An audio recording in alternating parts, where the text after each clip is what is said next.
more about it coming up here on Jonathan Kuminga.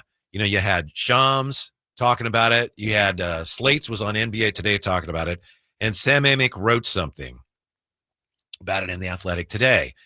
And Carmichael Dave, who obviously is well-sourced on some of this stuff, he gave this the double eyeballs. Jay like look at that. And that's all he had. So Carmichael Dave seemed to think this was of some significance.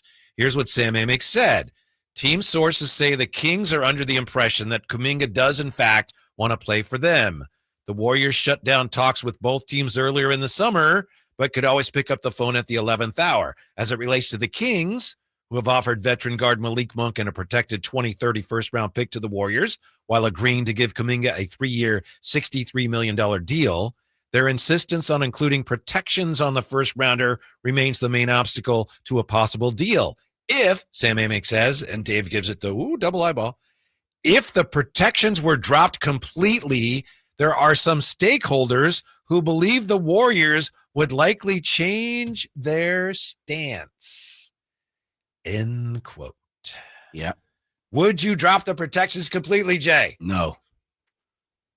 But I could understand if you are a Kuminga guy, meaning you support Kuminga, you believe in Kuminga, you think he can be a ball player, then I'm willing to sit there and listen and say, okay, you like Kuminga as a player enough that he warrants a first-round draft pick. Mm-hmm. For me, I like the fact of it's the insurance policy.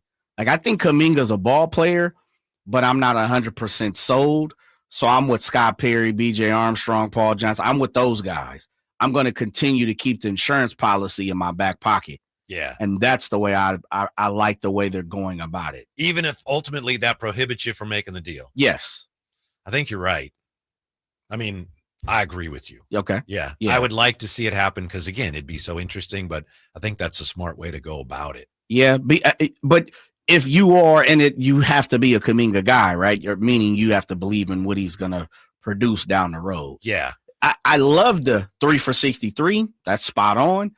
I like the as much as I love Malik Monk, I understand, to get to make money, you got to spend money, right? Mm-hmm. To get talent, no one's just going to take 2 G leaguers and a second-round pick, 2 second-round picks. So I wouldn't want Malik Monk to be gone.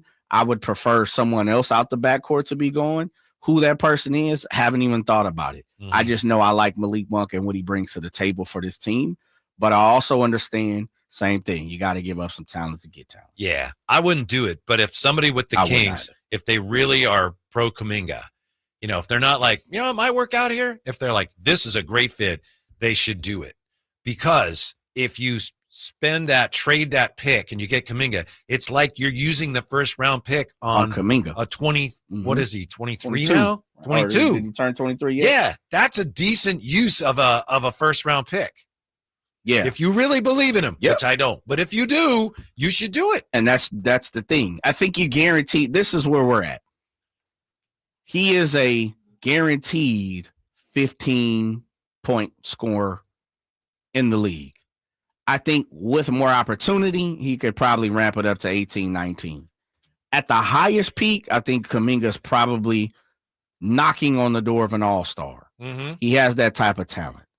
What you see at the end of the tunnel is what you how you value Kuminga is how you would value that first round pick. And I think that's a great point in what you're saying. Yeah. I've said that with other players, we're so worried about picks, but we have a given of who that person is within the league.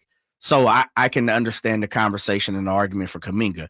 That Kuminga's not my guy 100-fold. That's why I love the protections that Scott Perry has built in.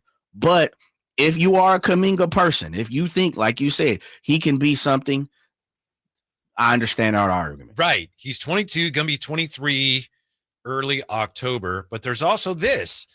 A guy like Kuminga is hard for the Kings to get.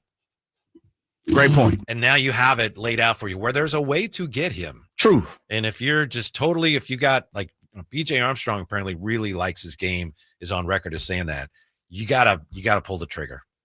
Yeah, because this sounds crazy.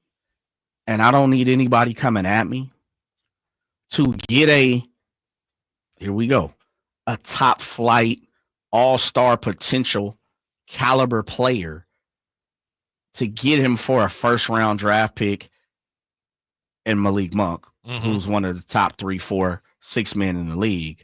You're really giving up 2 first-round draft picks. I'm just call it that way. We'll just keep it in draft compensation.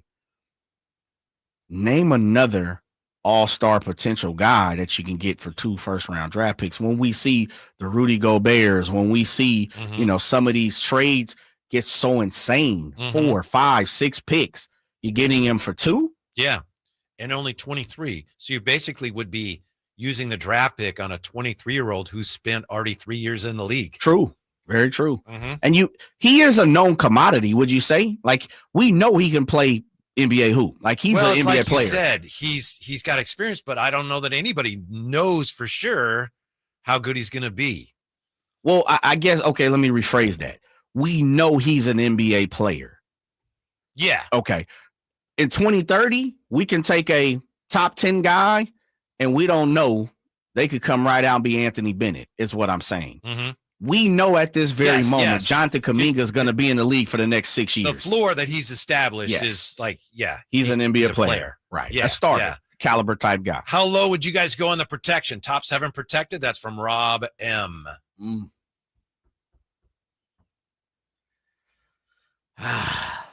For me, it'd be lottery. Probably 10, 12. Yeah. And that's probably not going to get it done, but that's fine. If that's where you're 10, 12 for me. 10. Yeah. I think if I'm going to put a protection on it, I'm going 10. Yeah. And I'd argue, hey, what about 12? I mean, they push back. And, I'm BJ Armstrong, Scott Perry and company, the brass over with the Kings. And I really like him. And I think he has great potential and he could work out here. 2 spots. Why am I crying over it? One thing about negotiations, and I'm pretty sure we've all been in this situation, and if you haven't, then kudos to you. Whitey, isn't there a point in time when you're bartering with something, and you could be at the flea market, you could be at the store, you could be with your wife. Sometimes it's just like, all right, enough is enough, right? And that's why you have holdouts. But there's another level to that too, is you really sit back and you kind of conjure up some things and you think about it and you're like, dude, I'm arguing over $5, or $10. And sometimes I get it. It's the principle. Sometimes it's because you just feel that way. You're in that mood. So I understand that. But sometimes when you take a step back and you look at it and you're like, dude, I'm really just arguing over $10, man. Just take it. Yeah. Right. And it makes you feel better because you're not giving in for whatever reason it comes over you. And that's my thing is if we're talking about Malik Monk, who I said I wouldn't want to move, and you're like 10 and 12 or 10 and 14, we're arguing over 4 spots. I'm like, oh, you got it. But if it's 14 and top 5, maybe that's a little different. Yeah. Let's see here real quick. I know we got to take a time out from the text line. Anything more than Carter and a second is a huge overpay for Kuminga. I think a lot of his value is also the fact that you would be able to move Keegan to 3. I think that would help the team a lot. Top 4 as far as the protections. Top 4 believe in the team that they won't even be in the lottery. Whoa. Okay. Trey says if Kuminga is possible to get, it came down to protections, wouldn't now be the best time to make the move because of the youth that we just brought on board? I'm with that. Yeah. I'm with you. It depends on Dave's eyeballs. I'm telling you, that's significant. That Dave says, "Oh, look at that." It is. Well, I just, for me, it's from the SDH. I will chip in $10 if we can stop talking about Jonathan Kuminga. I get it. He said from the EDH, but it's going to take El Dorado Hills 25 at least. Is El Dorado Hills the EDH? Yeah. I had no clue they called themselves that. And maybe that person is doing $25. Maybe we can talk. And we're talking. Yeah, but I'm going to need protection.